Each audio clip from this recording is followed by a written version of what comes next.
পার্বত্য চট্টগ্রাম রাখাইন এই অঞ্চল কিনা একটা খ্রিস্টান রাষ্ট্র করাটা চক্রান্ত চলছে। বর্তমান সরকারের উপদেষ্টা পরিষদে যারা আছে তারা অনেকেই বিশেষ করে আপনার পশ্চিমা এবং মার্কিন বাজারের আপনার সীমান্ত ব্যবহার করে ওইখানে মিয়ানমারে মানবিক সহায়তা পাঠানোর নামে একটা করিডোর রাজনৈতিক দলগুলোর সাথে আলাপ আলোচনা ছাড়াই সরকার নীতিগতভাবে সিদ্ধান্ত নিয়ে ফেলেছে।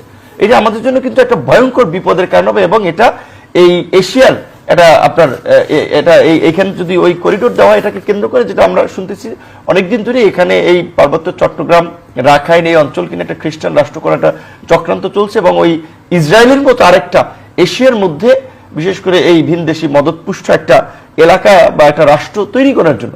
তো সেই ক্ষেত্রে এখন বাংলাদেশের এই করিডোর যদি দেওয়া হয় এটা কিন্তু বিপদের কারণ হবে।